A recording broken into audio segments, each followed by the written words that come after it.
A los 22 años fue colgada en la prisión de Hamelin. Su nombre quedó ligado a látigos, perros y selecciones hacia la cámara de gas.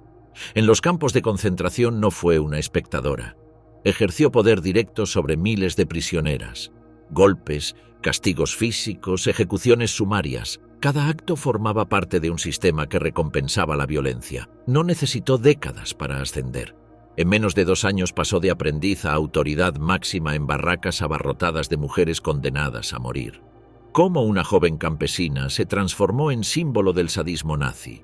¿Qué ambiente podía convertir a alguien tan joven en ejecutora sin remordimiento? ¿Por qué su nombre sigue siendo recordado como el de la hiena de Auschwitz? De Brechen al Reich. Los orígenes de Irma Grese. Irma Ilse Ida Grese nació el 7 de octubre de 1923 en Brechen, una aldea agrícola en Mecklenburg, 50 millas al norte de Berlín. Su padre, Alfred, trabajaba como administrador de una finca local y supervisor de lechería. Su madre, Berta Winter, se ocupaba del hogar y mantenía un huerto con algunos animales. La familia tenía 5 hijos, Alfred y Lieschen mayores que Irma, y Helen y Otto menores. La situación económica era estable dentro de los parámetros de la clase trabajadora rural. Los primeros años de Irma transcurrieron de manera ordinaria. Asistía a la escuela primaria del pueblo, ayudaba en tareas domésticas y jugaba con sus hermanos. Según testimonio posterior de su hermana Helen, Irma era una niña tímida que evitaba los conflictos y se apartaba cuando surgían disputas entre otros niños.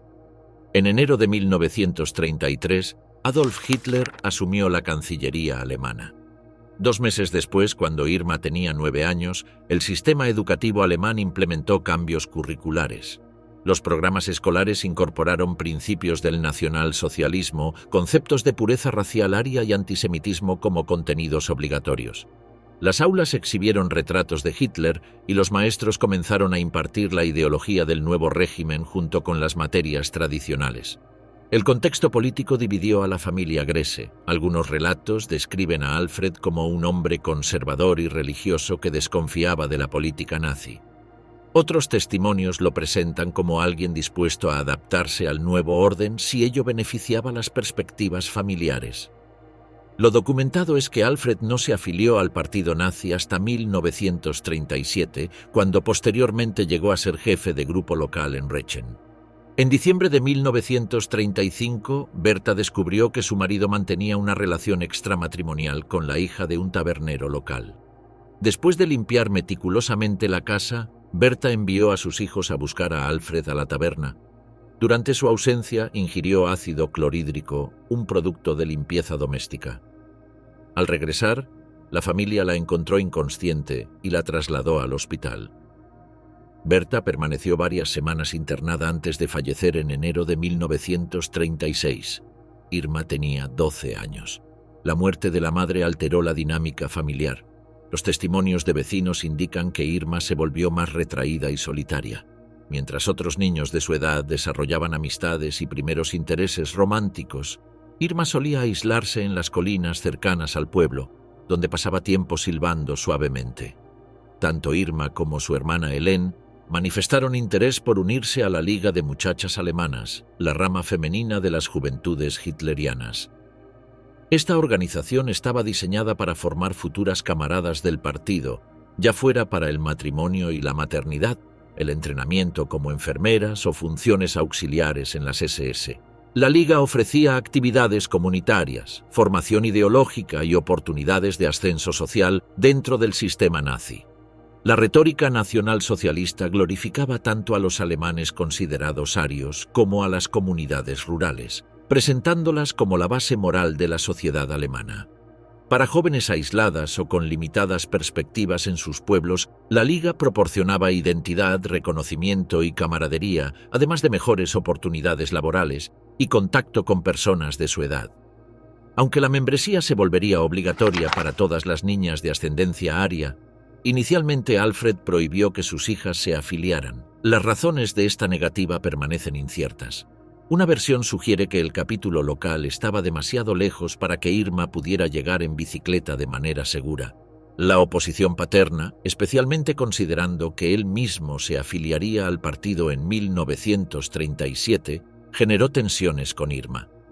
En 1938, a los 14 años, Irma abandonó la escuela para participar en un programa laboral juvenil administrado por el gobierno. Trabajó durante 6 meses en una fábrica de productos lácteos en Fürstenberg y posteriormente otros 6 meses en una tienda en Leichen. Estos empleos proporcionaban formación básica y contribución económica mínima según las políticas laborales juveniles del régimen.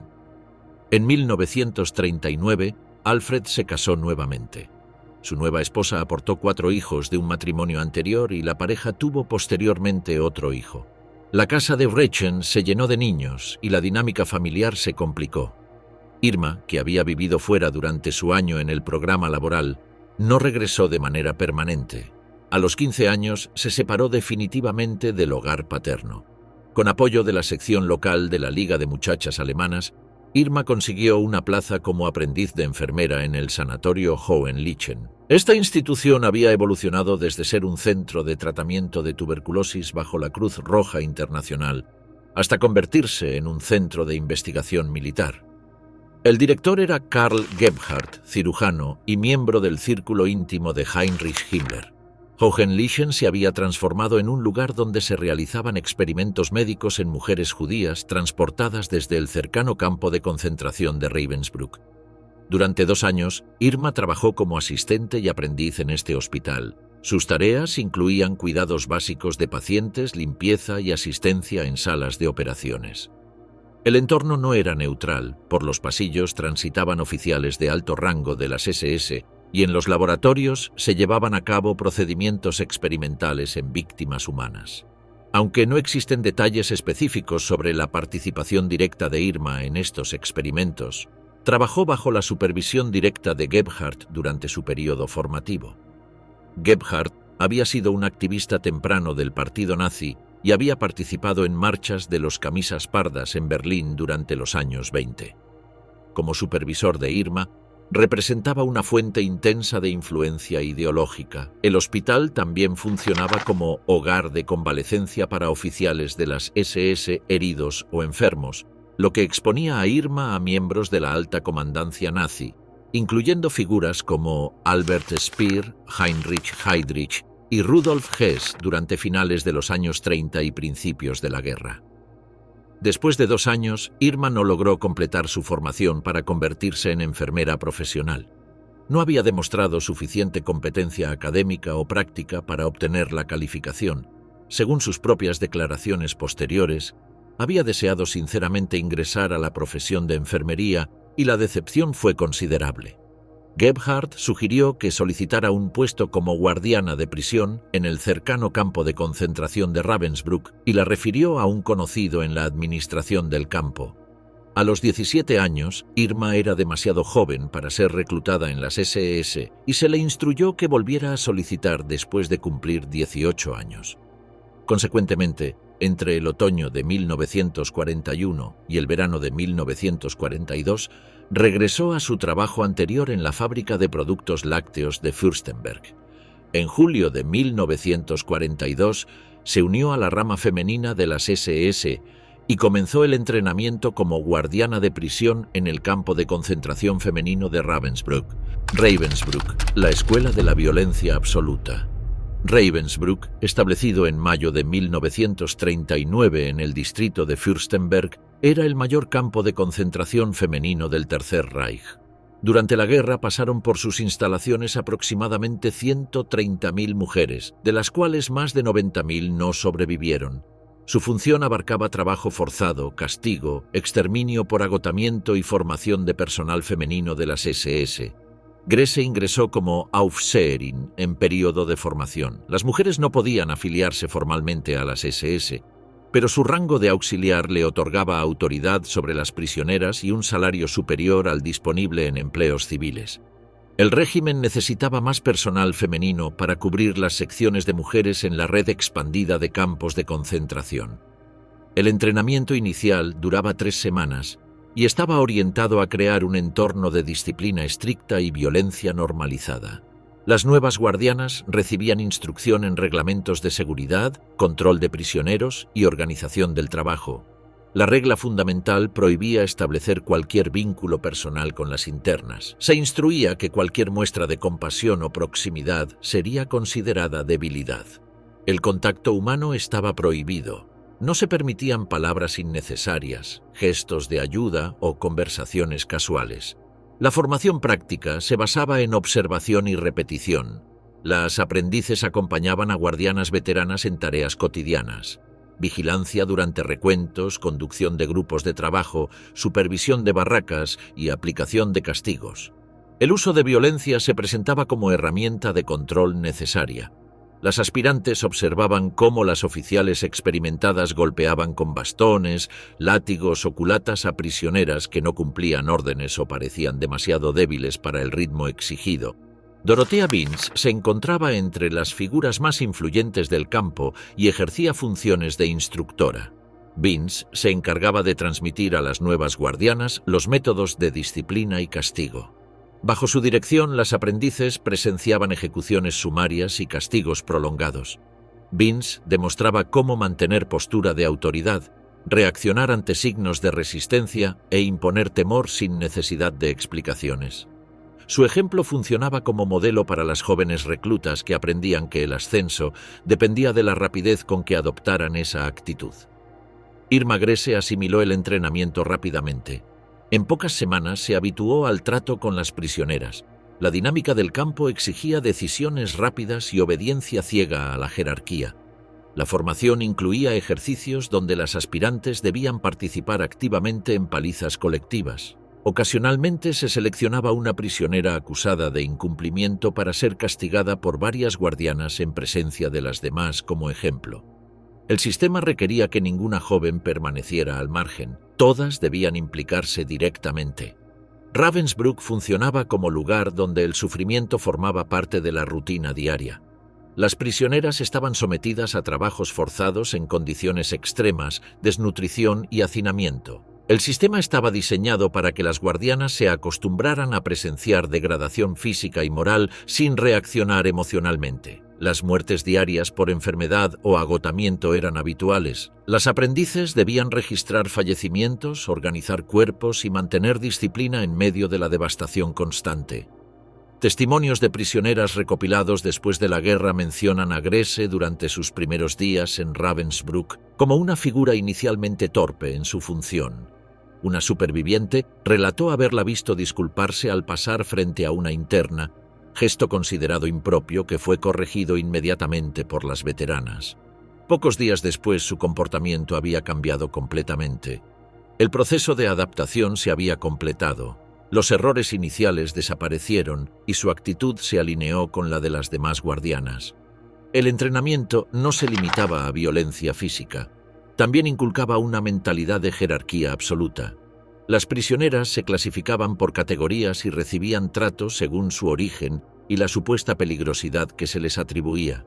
Las guardianas debían aprender a reconocer los triángulos de colores en los uniformes que identificaban a las internas: judías, prisioneras políticas, asociales, gitanas, testigos de Jehová y otras categorías. Cada grupo tenía reglas de trato distintas, siempre dentro de un marco de humillación y subordinación. La presencia de perros adiestrados era elemento constante en el campo. Las guardianas se acompañaban frecuentemente de pastores alemanes entrenados para atacar prisioneros. Su proximidad producía miedo inmediato y su uso en castigos colectivos era frecuente. Las aspirantes aprendían a dar órdenes a los animales y emplearlos como instrumento de control psicológico y físico. En Ravensbrück, Grese también presenció experimentos médicos realizados por doctores vinculados a Gebhardt, quien había sido su supervisor anterior. Las mujeres seleccionadas como sujetos de prueba eran sometidas a operaciones sin anestesia, infecciones provocadas intencionalmente y esterilizaciones forzadas. Aunque no existen pruebas directas de su participación activa en estos procedimientos durante esta etapa, su contacto con esta realidad era inevitable, ya que la administración del campo requería traslado y custodia de las prisioneras utilizadas en los experimentos. Los métodos de entrenamiento producían resultados rápidos en la mayoría de las nuevas reclutas. En cuestión de semanas pasaban de inseguridad inicial a práctica rutinaria de violencia. La presión del grupo y las exigencias de los superiores impedían cualquier resistencia. Quien mostraba dudas podía ser sancionada o ridiculizada por sus compañeras. El aprendizaje se producía por imitación de figuras como Vince y por necesidad de integrarse en un entorno donde la brutalidad era la norma aceptada. Una superviviente de Ravensbrück recordó décadas después el proceso de transformación que presenció en las nuevas guardianas. Las principiantes usualmente parecían asustadas en su primer contacto con el campo. Tomaba tiempo alcanzar el nivel de crueldad y depravación de sus superiores. Algunas de nosotras hicimos un pequeño juego bastante sombrío de medir el tiempo que tomaba a una nueva Aufseherin ganarse sus galones. Una pequeña Aufseherin de 20 años inicialmente era tan ignorante de los modales apropiados del campo que decía perdón cuando caminaba frente a una prisionera. Necesitó exactamente 4 días para adoptar la manera requerida, aunque era totalmente nueva para ella. Grese se destacó rápidamente entre las reclutas. Aunque no hay datos exhaustivos de incidentes específicos cometidos por ella en Ravensbrück, su posterior ascenso indica que fue considerada eficaz y disciplinada. En menos de un año pasó de aprendiz a guardiana con derechos completos, superando el período de prueba. Este tipo de promoción rápida solo se concedía a quienes demostraban disciplina estricta y disposición para las tareas más exigentes. Las condiciones del campo en 1942 y 1943, con la guerra intensificándose en el frente oriental, hacían que el volumen de prisioneras aumentara constantemente. Ravensbrück recibía transportes regulares de mujeres polacas y soviéticas, a las que se añadían judías deportadas desde distintos países europeos. La sobrepoblación incrementaba las exigencias sobre las guardianas, que debían mantener orden en barracas repletas, organizar traslados a trabajos externos y garantizar que las prisioneras cumplieran cuotas de producción establecidas. El carácter del entrenamiento estaba diseñado específicamente para crear personal capaz de operar en otros campos de mayor envergadura y complejidad. Ravensbrück funcionaba como la principal cantera de guardianas que posteriormente serían transferidas a Auschwitz, Majdanek o Bergen-Belsen. La experiencia allí servía como filtro. Las que resistían y se adaptaban completamente al sistema eran transferidas a destinos más importantes, mientras que las que no lograban soportar la presión eran descartadas del servicio. Durante su permanencia en Ravensbrück, Grese consolidó la ruptura definitiva con su familia. En 1943 realizó una visita temporal a Brechen y su uniforme de guardiana generó un nuevo enfrentamiento con su padre. Se produjo un altercado que culminó con su expulsión definitiva del hogar familiar. A partir de entonces no regresaría a vivir con sus familiares. Esta separación familiar coincidió con el final de su etapa formativa en Ravensbrück y con la recepción de órdenes de traslado a un nuevo destino de mayor importancia estratégica en la Polonia ocupada. Auschwitz-Birkenau, ascenso al sadismo. En marzo de 1943, Irma Grese fue transferida al complejo de Auschwitz-Birkenau en la Polonia ocupada. El complejo se había convertido en uno de los principales centros de exterminio del régimen nazi. Birkenau, también conocido como Auschwitz II, estaba dividido en secciones separadas por alambradas electrificadas donde se combinaban trabajos forzados, hacinamiento extremo y eliminación sistemática mediante cámaras de gas. El campo femenino de Birkenau estaba en expansión y requería personal adicional para vigilar decenas de miles de prisioneras. Al llegar con 19 años, Grese fue asignada inicialmente a funciones básicas: control en barracas, supervisión de trabajos de limpieza y apoyo en recuentos diarios. Desde el inicio, su comportamiento llamó la atención de sus superiores, quienes destacaron su disciplina y ausencia de vacilaciones en el cumplimiento de órdenes. En menos de 7 meses fue promovida a Oberaufseherin, el rango más alto al que una mujer podía aspirar en el sistema de campos. Bajo su autoridad, llegaron a encontrarse aproximadamente 30.000 prisioneras distribuidas en las distintas secciones del campo femenino. Su ascenso respondía a la lógica interna del sistema. Se buscaban personas jóvenes capaces de ejercer control absoluto, dispuestas a imponer castigos y mantener disciplina en condiciones extremas con grandes volúmenes de población. El cargo de Oberaufseherin la colocó en el centro de la mecánica de exterminio. Participaba regularmente en selecciones para las cámaras de gas. Estas selecciones se realizaban en la rampa donde llegaban los transportes de deportados o dentro del propio campo cuando se debía decidir quién permanecía apto para trabajo y quién sería eliminado. El procedimiento era rutinario. Los prisioneros se alineaban, eran examinados superficialmente y divididos en dos grupos. Los considerados incapaces de rendir trabajo físico eran enviados a los crematorios. Grese participaba en estas decisiones junto a médicos de las SS como Josef Mengele.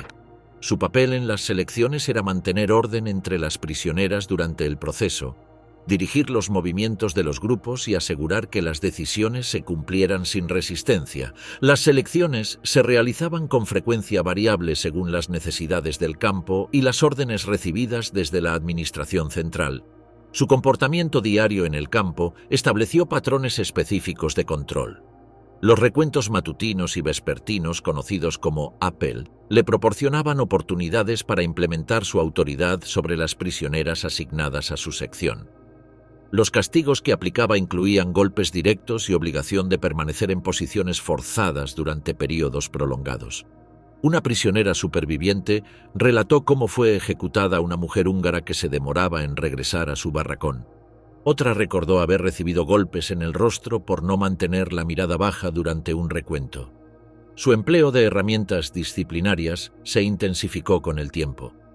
Declaró posteriormente que utilizaba un látigo ligero que, según sus palabras, causaba dolor considerable al impactar. Su uso de esta herramienta llegó a ser tan frecuente que el comandante del campo le ordenó moderar su aplicación, instrucción que ignoró sistemáticamente. Las prácticas de intimidación se extendían a manipulación psicológica.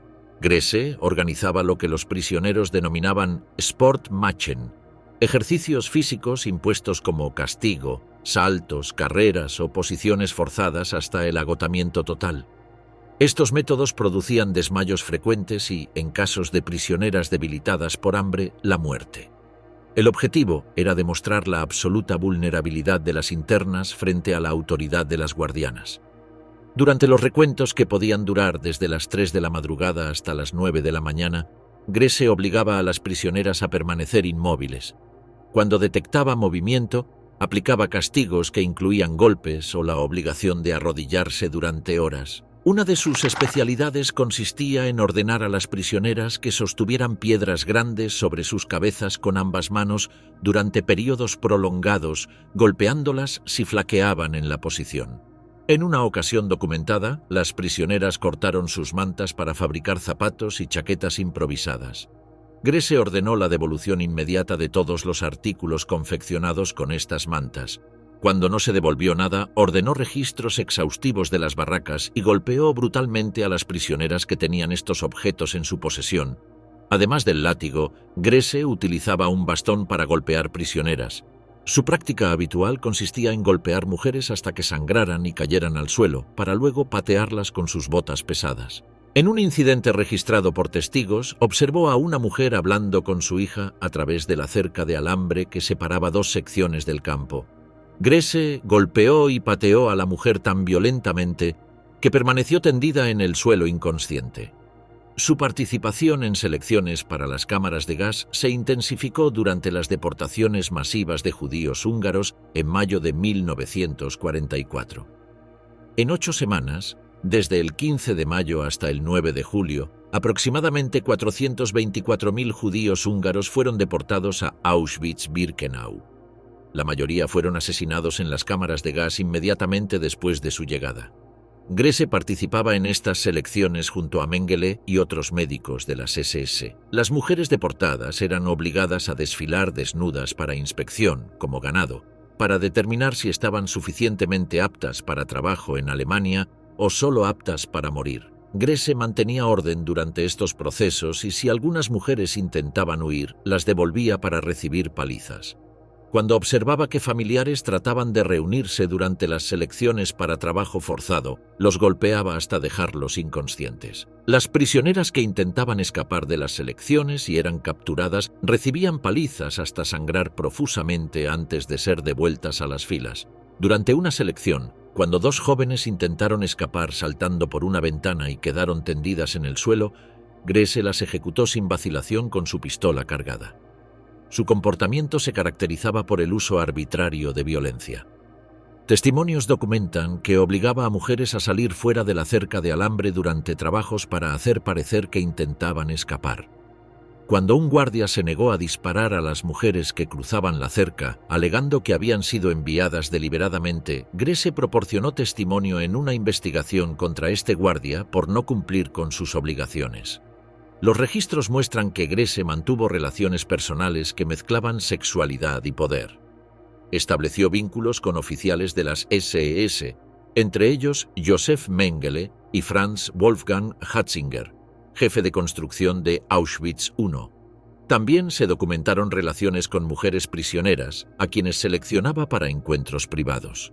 Cuando perdía interés en estas mujeres, las enviaba a las cámaras de gas, eliminando así cualquier posible testimonio sobre estas actividades que violaban las regulaciones raciales del régimen. Mengele terminó su relación con Grese cuando descubrió que mantenía relaciones sexuales con prisioneras judías, consideradas racialmente inferiores según la legislación nazi. Estas actividades constituían violaciones serias del acta de raza y reasentamiento y representaban uno de los pocos crímenes, además de negarse a maltratar prisioneros, que podían acarrear castigo real para un guardia.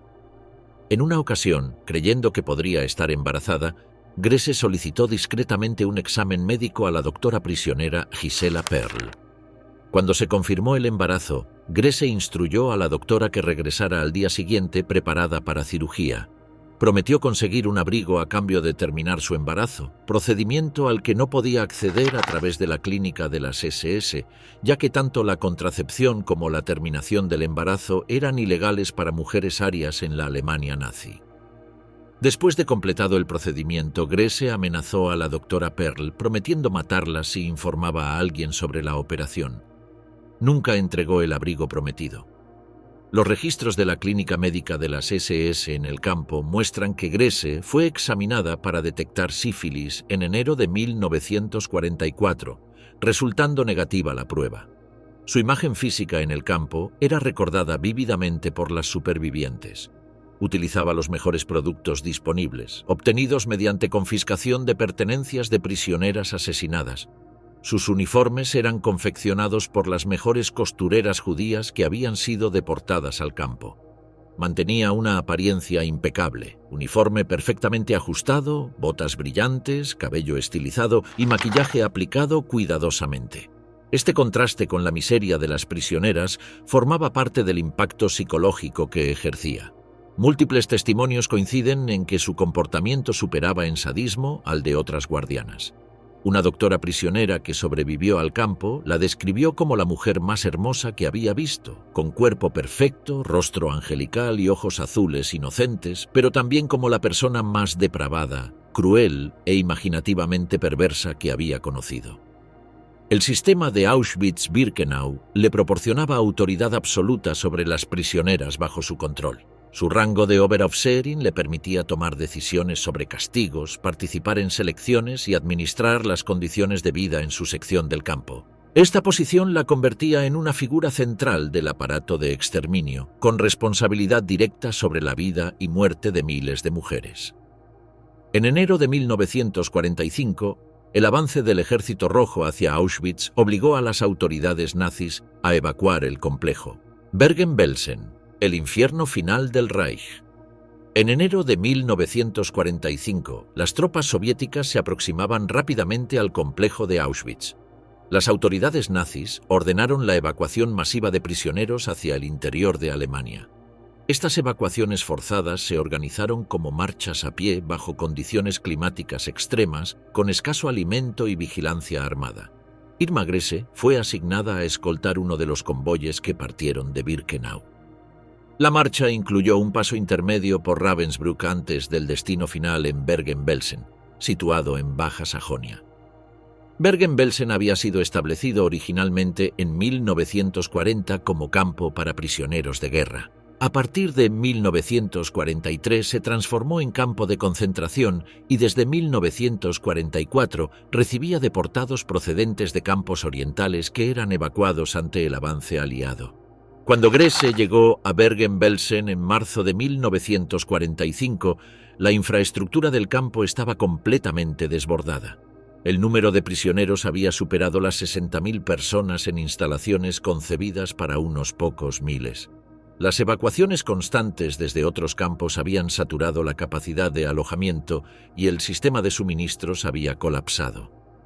El suministro de alimentos era mínimo. Los prisioneros recibían una ración diaria de 3,5 centímetros de pan y sopa aguada hecha con nabos cocidos en agua. El agua potable era escasa, apenas suficiente para beber y cocinar sin posibilidad de usar para higiene personal. Las condiciones sanitarias se habían deteriorado completamente. Las letrinas habían dejado de funcionar y los prisioneros utilizaban cualquier espacio disponible como retrete. Las epidemias se propagaban sin control por el campo. El tifus, la disentería y la tuberculosis afectaban a miles de prisioneros simultáneamente. No había medicamentos disponibles ni capacidad médica suficiente para atender a los enfermos.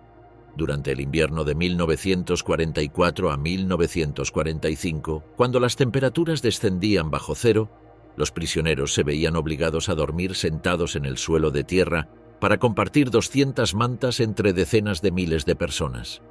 Los barracones estaban abarrotados hasta límites inhumanos. Construcciones diseñadas para alojar 100 personas contenían 1.000 prisioneros. En la mayoría de las barracas no había camas ni literas, solo suelo desnudo donde los internos se amontonaban para conservar calor corporal. Los cuerpos de fallecidos permanecían dentro de las barracas durante días antes de ser retirados, acelerando la propagación de enfermedades. En marzo de 1945, debido a inanición, sed y brotes epidémicos, la tasa de mortalidad diaria promedio oscilaba entre 250 y 300 personas. Los cadáveres se acumulaban en montones alrededor del campo, ya que no existía capacidad organizativa para enterrarlos al ritmo que se producían las muertes. En este entorno colapsado, Grese asumió funciones similares a las desempeñadas en Auschwitz: supervisión de barracones, control de recuentos y vigilancia de grupos de trabajo. Pese a la descomposición del sistema administrativo, los guardianes continuaron aplicando castigos y medidas disciplinarias. Grese mantuvo el mismo patrón de comportamiento documentado en campos anteriores. Según testimonios de supervivientes, continuó golpeando prisioneras con una porra de goma y obligándolas a realizar ejercicios físicos como forma de sanción. Incluso cuando la infraestructura del campo había dejado de funcionar y la muerte era omnipresente, el aparato disciplinario se mantuvo operativo. Las prisioneras debían permanecer de pie durante horas sosteniendo piedras sobre sus cabezas como castigo por infracciones menores o imaginarias. Los testimonios coinciden en que Grese mantuvo su comportamiento característico durante su permanencia en Bergen-Belsen. Obligaba a mujeres debilitadas a permanecer de pie durante recuentos prolongados y a cargar objetos pesados como sanción. Continuó utilizando perros como instrumento de intimidación, aunque la frecuencia disminuyó debido a la confusión general y la falta de coordinación en las últimas semanas de funcionamiento del campo. Aproximadamente 2 semanas antes de la llegada de las tropas británicas, cuando la guerra había terminado efectivamente, testigos la vieron golpeando a una joven con una fusta. En vísperas de la liberación, Grese fue vista golpeando las cabezas de 2 hermanas entre sí cuando las sorprendió, tratando de comer restos de cáscaras de patata del área de cocina del campo. El deterioro del campo era visible en cada sector. En los primeros meses de 1945 morían aproximadamente 500 personas diariamente, cifra que aumentó progresivamente. Los cadáveres se apilaban en zanjas o quedaban abandonados en los alrededores de los barracones. La administración del campo ordenó a prisioneros que enterraran los cuerpos en fosas comunes, pero el ritmo de muertes superaba cualquier capacidad de respuesta organizativa. Grese permaneció en su puesto hasta la llegada de las fuerzas británicas. No intentó huir ni camuflarse entre los prisioneros, como hicieron otros miembros del personal. El comandante Joseph Kramer tampoco se ocultó y mantuvo su posición administrativa. El 15 de abril de 1945, unidades de la 11ª División Acorazada Británica entraron en Bergen-Belsen tras establecer una zona de tregua previamente acordada con las autoridades del campo. Las tropas británicas encontraron aproximadamente 13.000 cadáveres insepultos distribuidos por el campo y cerca de 60.000 supervivientes en estado crítico por desnutrición y enfermedades. El mayor Dick Williams, oficial de suministros y transporte del 8º Cuerpo de Ejército, fue uno de los primeros soldados británicos en ingresar para evaluar las condiciones del campo. Grace fue encontrada junto al resto del personal de las SS presente en Bergen-Belsen. Declaró a las autoridades británicas que permanecía en el campo para mantener ley y orden. El brigadier Glyn Hughes ordenó que los guardianes capturados participaran en la limpieza del campo. Húngaros y alemanes de las SS, junto con otros prisioneros de guerra alemanes, fueron utilizados como mano de obra para enterrar los cuerpos acumulados. Las autoridades británicas establecieron una cuarentena para prevenir mayor propagación de enfermedades entre la población debilitada. Civiles, incluyendo el consejo local de la ciudad de Celle, fueron obligados a visitar el campo para presenciar directamente las condiciones encontradas. Dada su juventud y apariencia, los soldados británicos inicialmente no la identificaron como personal de alto rango. No fue arrestada inmediatamente, sino obligada a trabajar junto con otros guardianes en el entierro de los 13 a 15.000 cadáveres que yacían en descomposición por el campo. Durante este proceso, una superviviente la identificó y la reportó a las autoridades británicas. El 17 de abril de 1945, Irma Grese fue arrestada oficialmente por las fuerzas británicas. Juicio de Belsen, testimonios y condena a muerte. Tras su arresto el 17 de abril de 1945, Irma Grese fue trasladada a la ciudad de Celle, donde las autoridades británicas organizaron un centro de internamiento para miembros de las SS capturados en Bergen-Belsen. Permaneció bajo custodia junto con otras guardianas y oficiales del campo, mientras se preparaba un proceso judicial para examinar las actividades desarrolladas en los campos de concentración. Los investigadores británicos iniciaron inmediatamente la recopilación de testimonios de supervivientes. Las declaraciones se tomaron tanto en Bergen-Belsen como en hospitales donde fueron trasladados los prisioneros liberados para recibir atención médica. Estos testimonios formarían la base probatoria del proceso que se establecería posteriormente. Durante los interrogatorios iniciales, Grese proporcionó información básica sobre su trayectoria, confirmó su trabajo previo en Ravensbrück y Auschwitz-Birkenau, así como su rango de Oberaufseherin en el campo femenino. Cuando un periodista inglés le preguntó por qué había cometido los actos de los que era acusada, respondió que era su deber exterminar elementos antisociales para asegurar el futuro de Alemania. En septiembre de 1945 se constituyó en Lüneburg, Baja Sajonia, un tribunal militar británico para juzgar a 45 miembros del personal de Bergen-Belsen y Auschwitz. El proceso se conoció oficialmente como el Juicio de Belsen. La composición del tribunal incluía 5 oficiales británicos, 4 militares y un juez civil que actuaba como presidente. Los acusados fueron representados por abogados designados por la administración británica. Irma Grese figuraba entre los 16 miembros femeninos del personal acusados, junto con guardianas como Elisabeth Volkenrath y Juana Bormann. El comandante Joseph Kramer era el principal acusado. La acusación general imputaba crímenes de guerra por maltrato a prisioneros en Auschwitz y Bergen-Belsen, incluyendo asesinatos, torturas, maltrato físico y participación en selecciones para exterminio. El juicio comenzó el 17 de septiembre de 1945 en una sala adaptada de un antiguo gimnasio. Durante 9 semanas se presentaron más de 120 testigos, principalmente supervivientes de los campos. Las audiencias se desarrollaron bajo considerable interés público, con presencia de periodistas británicos e internacionales que documentaron cada sesión. Durante las sesiones iniciales, Grese mantuvo una actitud de calma aparente. Vestía un sencillo traje de prisionera y se mostraba serena en el banquillo de los acusados. Observadores señalaron que frecuentemente sonreía o reía durante testimonios presentados en su contra. Esta actitud fue percibida como desafío hacia las víctimas y el proceso judicial. En ocasiones conversaba con otras acusadas, intercambiando gestos durante el desarrollo de las vistas. La acusación presentó testimonios de supervivientes que habían estado bajo la autoridad directa de Grese en los 3 campos. Las declaraciones establecieron un patrón de comportamiento que abarcaba desde sus primeros meses como guardiana hasta las últimas semanas antes de la liberación.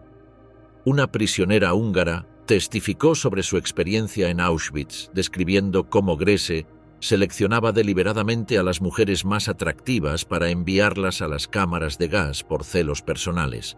La testigo relató que había presenciado estas selecciones en múltiples ocasiones y que Grese mostraba satisfacción visible durante el proceso.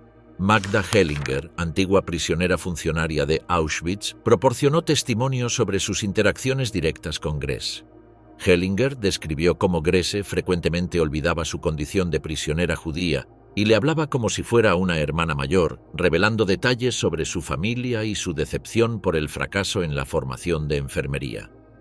Hellinger también testificó sobre un incidente en el que confrontó directamente a Grese por el maltrato a 4 mujeres y cómo Grese posteriormente le pidió perdón. Lilika Salzer, costurera de Auschwitz, declaró sobre su relación de trabajo con Grese.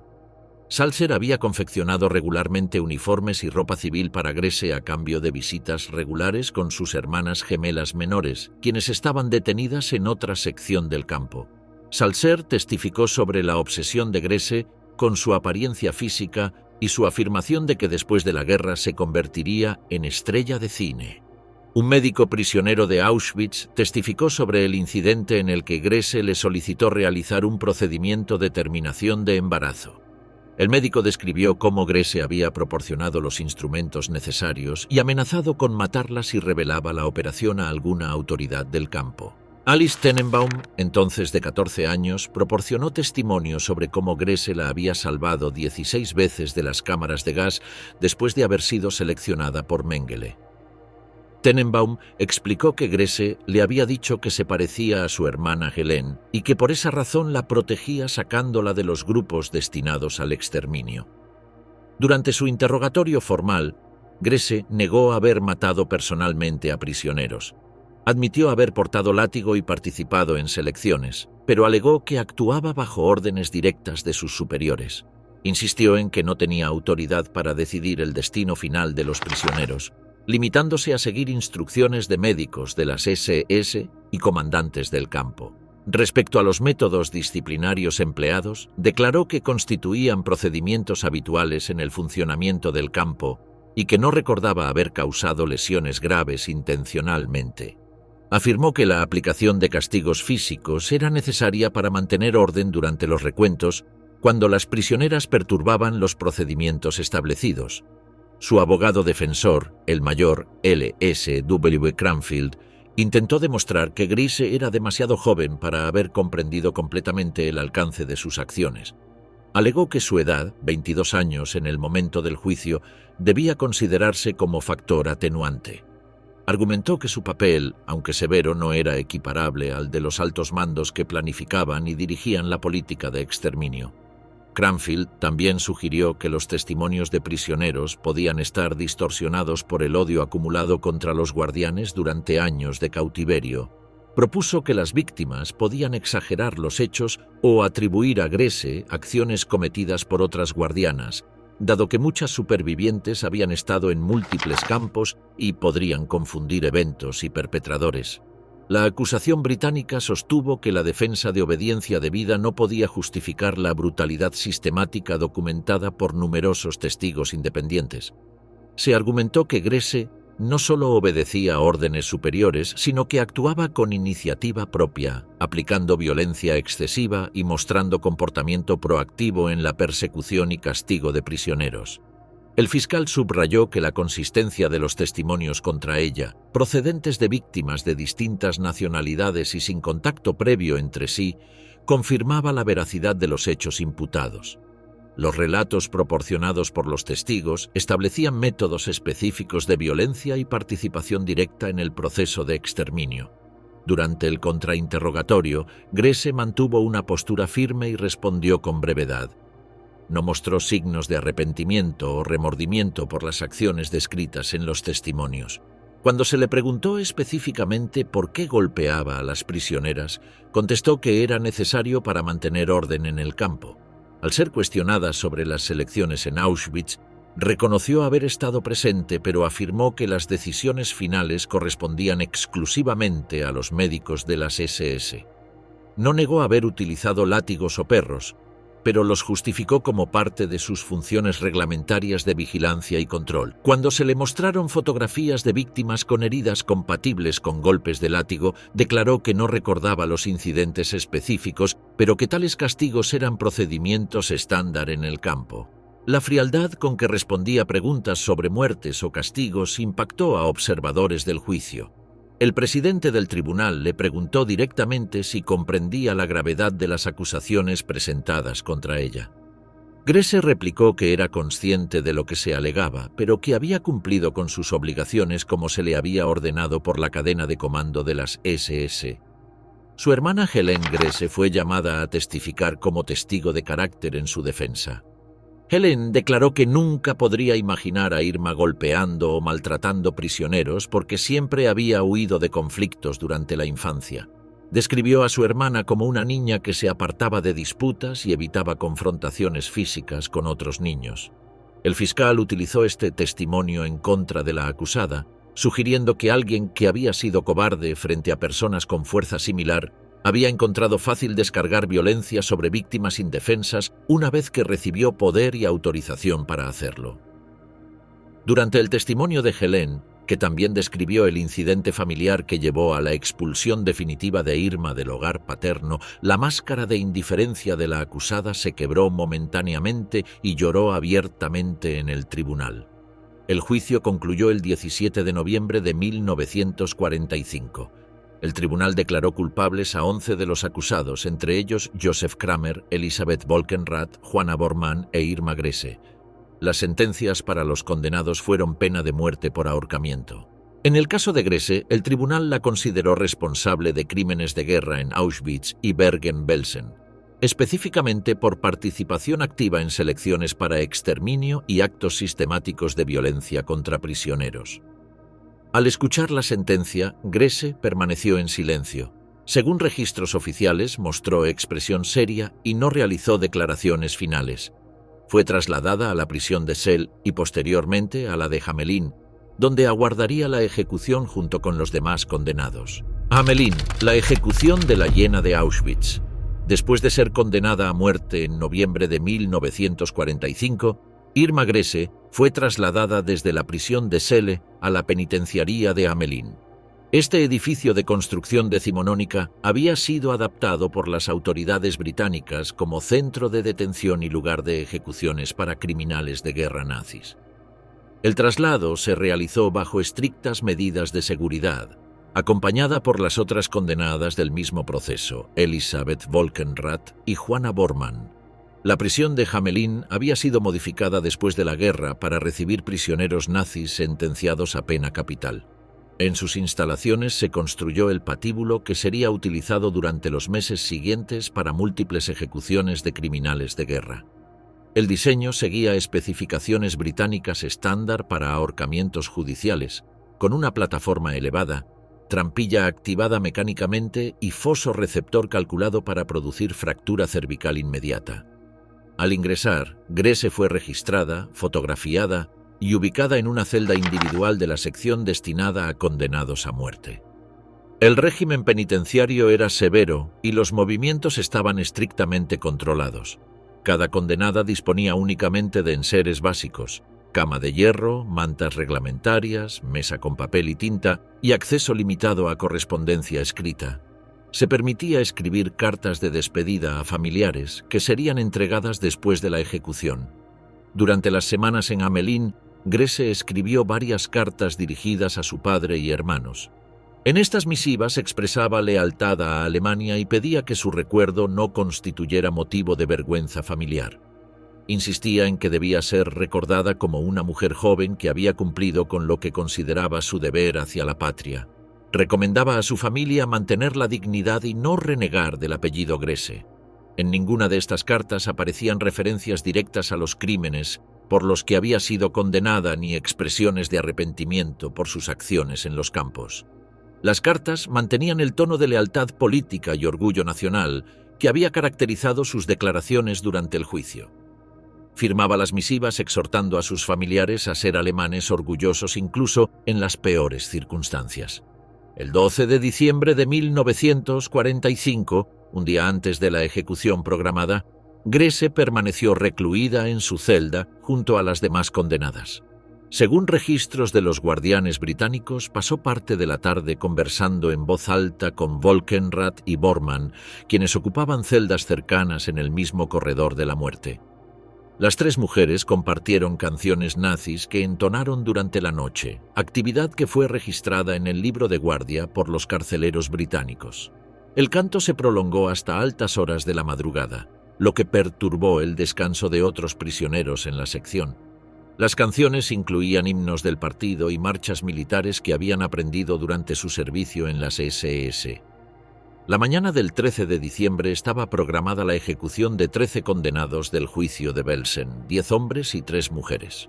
El responsable de llevar a cabo las sentencias era Albert Pierrepoint, verdugo oficial británico con experiencia en ejecuciones capitales desde los años 30. Pierrepoint había sido designado específicamente para cumplir las sentencias de tribunales militares aliados en Alemania y realizó decenas de ajusticiamientos en Hamelin durante los meses posteriores al final de la guerra. El procedimiento seguía el protocolo británico estándar para ejecuciones por ahorcamiento. La operación se realizaba en una sala adaptada dentro de la prisión donde se había instalado un cadalso con trampilla mecánica. Los condenados eran conducidos en orden de lista desde sus celdas hasta la cámara de ejecución, donde Pierrepoint y su asistente los recibían para el procedimiento final. El protocolo incluía sujeción de brazos con correas de cuero, colocación de capucha blanca sobre la cabeza y ajuste del nudo corredizo alrededor del cuello. El verdugo, tras verificar la posición correcta sobre la trampilla marcada con una cruz de tiza, accionaba el mecanismo que abría el suelo bajo el condenado.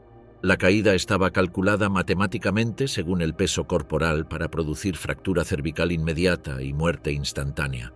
La primera en ser conducida al patíbulo fue Elisabeth Volkenrath. La operación comenzó poco después de las 9:30 de la mañana y fue registrada con precisión militar en los documentos oficiales de la prisión. Tras completarse su ejecución, el cuerpo fue retirado para dar paso al siguiente nombre en la lista de condenados. Aproximadamente a las 10 horas, Irma Grese fue conducida a la sala de ejecución. Entró escoltada por 2 guardianes británicos que la acompañaron hasta la plataforma del cadalso. Pierrepoint la esperaba junto a la trampilla acompañado de su ayudante y un médico militar que certificaría la muerte. Según los registros oficiales de la ejecución, Grese avanzó con paso firme sin necesidad de ser forzada o arrastrada. Fue ubicada en la posición marcada con la cruz de tiza en el centro del cadalso, directamente sobre la trampilla. El protocolo requería que el verdugo pronunciara la fórmula «perdóneme» en voz baja antes de colocar la capucha y el lazo. Grese se mantuvo erguida durante estos preparativos finales. Cuando Pierrepoint se disponía a colocar la capucha blanca sobre su cabeza, pronunció una sola palabra que quedó registrada tanto en los documentos oficiales como en el testimonio posterior del verdugo, «schnell», que significa rápidamente en alemán. Esta fue la última palabra que pronunció. Inmediatamente después de su declaración, la trampilla se abrió mediante accionamiento de la palanca y el cuerpo cayó en el vacío del foso receptor. El sonido de la fractura cervical fue audible en la sala según el registro del médico presente. La muerte fue certificada minutos después de producirse la caída. El cuerpo de Irma Grese fue retirado del cadalso y colocado en un ataúd de madera simple para su enterramiento.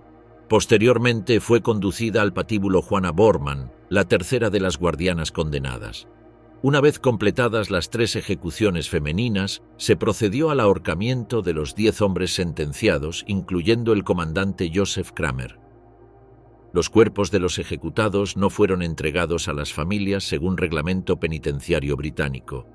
Debían ser enterrados en el cementerio anexo a la prisión, en tumbas sin identificación externa y con simples marcas numéricas en los registros internos.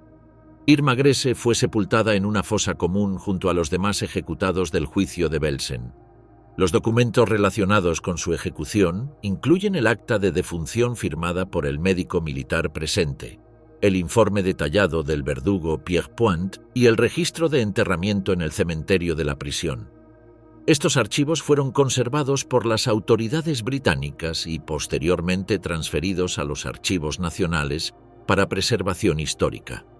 Con 22 años de edad, Irma Grese se convirtió en la mujer más joven ejecutada por autoridades británicas en el siglo XX. Su muerte marcó el final de una trayectoria que había comenzado en los campos de Mecklenburg y terminado en el cadalso de Hamelin, pasando por los principales campos de exterminio del Tercer Reich, donde había ejercido poder absoluto sobre la vida y muerte de miles de prisioneras.